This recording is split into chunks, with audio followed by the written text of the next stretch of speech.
Os bicos grandes já existia na população de tentilhões de Galápagos e foi simplesmente a diferença ambiental que permitiu sua expressão. Não foi a criação de nenhuma informação nova e singular, com certeza. O problema é que todos esses tentilhões reproduzem-se entre si, e isso, na biologia, é um teste para a espécie. Duas criaturas que podem acasalar-se e produzir filhotes vivos e férteis são consideradas pertencentes à mesma espécie, e em toda a Galápagos os tentilhões preenchem esse critério, por isso não há muitas espécies. Se a evolução fosse verdade, não estaríamos preocupados com a extinção das espécies. Haveria novas sendo criadas. Não temos novas espécies, temos deterioração. Temos todo tipo de espécies que não existem mais. Charles Darwin teorizava que, com tempo suficiente, um tipo de animal poderia evoluir para outro. Essa é a base da árvore da vida evolucionária ensinada em biologia. Porém, o próprio Darwin reconhecia a falta de fósseis transacionais nas camadas de rocha. Darwin escreveu: ligações intermediárias? A geologia certamente não revela qualquer corrente orgânica tão minuciosamente formada, e isso talvez seja a mais óbvia e séria objeção que pode ser feita à teoria. O principal problema do darwinismo é encontrar provas físicas. Onde você procuraria essas provas? Obviamente nas rochas, nos registros rochosos, nos registros fósseis. Os fósseis têm sido colecionados há centenas de anos, há séculos. Existem bilhões de fósseis em todas as universidades e todos os museus do mundo. Mas não há espécies intermediárias. Você olha para uma camada e encontra um tipo de fóssil, olha para a camada acima de você e acha um tipo de fóssil diferente. O que não se encontra é uma mudança gradual. Uma das maiores provas da criação é encontrada no registro fóssil. Por exemplo, nas chamadas rochas cambrianas, encontramos fósseis de uma grande variedade de invertebrados muito complexos: mariscos, lesmas, águas-vivas, vermes, braquiópodes, trilobitas e vários outros invertebrados muito complexos. Mas em lugar algum da face da Terra, alguém encontrou um fóssil ancestral de um único desses invertebrados. Esse fato sozinho derruba a teoria da evolução. Os evolucionistas afirmam que esses invertebrados, por sua vez, transformaram-se em vertebrados, como os peixes. Entretanto, nos últimos 150 anos, os cientistas desenterraram bilhões de fósseis de invertebrados e vertebrados sem encontrar uma única forma transicional. Toda a espécie principal de peixes que conhecemos parece totalmente formado. Nenhum traço de ancestrais e certamente nenhum traço de formas transicionais ligando essas espécies de peixes a outras. Esse fato é conhecido, os evolucionistas sabem. O fato de não termos ancestrais para os peixes, os vertebrados, e não termos ancestrais para os invertebrados, significa que não temos ancestrais. E a evolução é impossível. Um estudo do registro geológico confirma que os principais grupos de animais aparecem subitamente e totalmente formados. Por exemplo, no mundo dos insetos há uma enorme variedade e complexidade. Mas os evolucionistas não oferecem nenhuma prova conclusiva de quaisquer insetos que se desenvolveram de um ancestral comum. O mesmo problema existe para a grande variedade de anfíbios, répteis e mamíferos. A árvore da vida evolucionária não tem tronco nem galhos. Assim sendo, todos os intermediários sugeridos são mera especulação.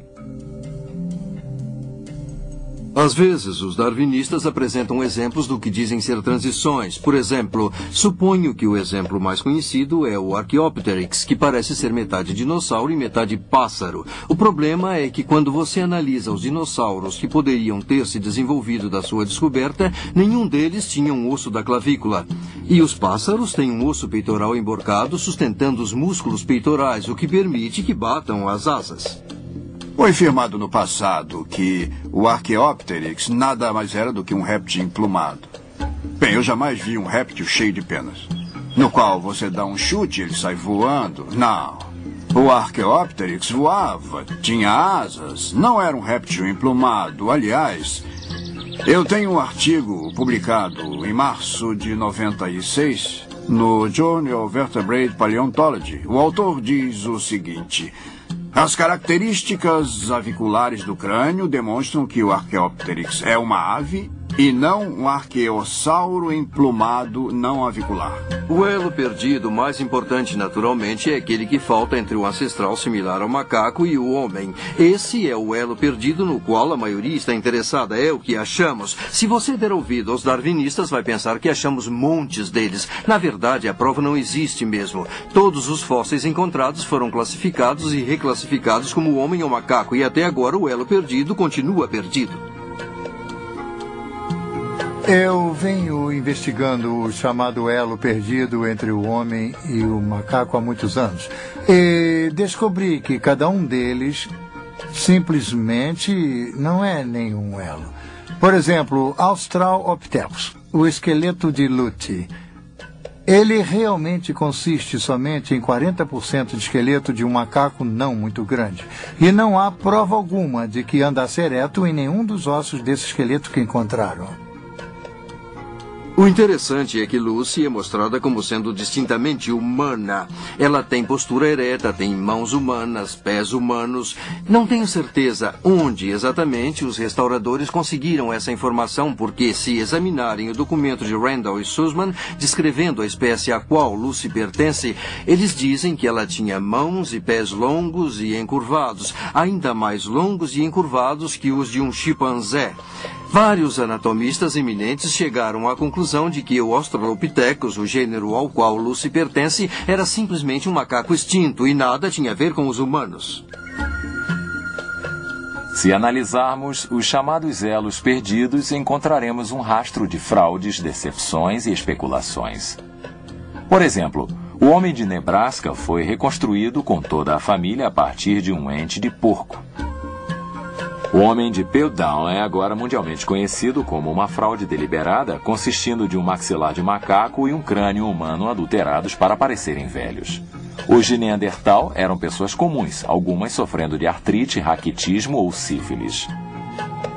Ramapithecus, Gigantopithecus e Zinjanthropus eram apenas macacos, enquanto que o homem de Heidelberg e o de Cro-Magnon eram completamente humanos. Apesar das afirmativas ilusórias dos evolucionistas, o elo perdido continua perdido. Uma das coisas mais engraçadas que se ouve hoje em dia é que o DNA do homem e dos chimpanzés são 98,3% idênticos. Tenho de admitir, como geneticista, que acho o fato divertido. Você não tem parentesco algum com você mesmo. E os genes que herdou de sua mãe e os genes que herdou de seu pai são, em média, no máximo, 93% semelhantes. Os cientistas afirmam que a hemoglobina de um chimpanzé é 98% igual à hemoglobina de um ser humano. O que não dizem é que há muitos outros organismos, incluindo o mofo do limo, que têm uma hemoglobina muito semelhante à hemoglobina do ser humano. Você espera muitas semelhanças entre o homem e o chimpanzé. Respiramos o mesmo ar, temos músculos e ossos, digerimos coisas de forma parecida. Se fomos criados pelo mesmo Deus, a expectativa seria de muitas similaridades. Mas suponhamos por um momento que havia alguma verdade naquela figura, embora eu não tenha ideia de onde ela possa ter vindo. Uma nuvem é 98% de água. Uma água-viva é 98% de água. Uma melancia é 98% de água. Usando a lógica evolucionária, não há diferença entre uma nuvem, uma água-viva e uma melancia. Esses 2% a menos fazem uma tremenda diferença entre o homem e o chimpanzé. O primeiro capítulo do Gênesis nos diz que Deus criou todas as coisas viventes conforme sua própria espécie para se reproduzir e povoar a terra. Isso é exatamente o que vemos. Como os evolucionistas afirmam, se um réptil se desenvolveu em pássaro, com quem esse primeiro pássaro se reproduzirá? E mais, todas as formas intermediárias seriam fatais. Para que serve meia asa ou meio bico? Todos os animais têm órgãos complexos necessários para sua sobrevivência. Por exemplo, golfinhos e morcegos têm um sonar sofisticado que eles usam para localizar alimentos. Se esses eficientes sistemas de radar não forem plenamente funcionais, o animal morre. Certamente a prova científica sustenta de forma total o modelo da criação. enquanto os evolucionistas são forçados a admitir que, de seu ponto de vista, tanto a origem da vida quanto a origem dos principais grupos de animais ainda são desconhecidas.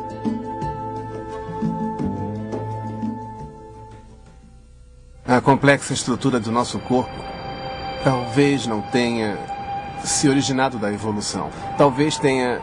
realmente, é difícil decidir qual delas seria. Para mim, repito, é preciso mais fé para acreditar que todas essas condições perfeitas juntaram-se no momento certo para permitir que todos esses aspectos complexos da vida passassem a existir. E, para mim,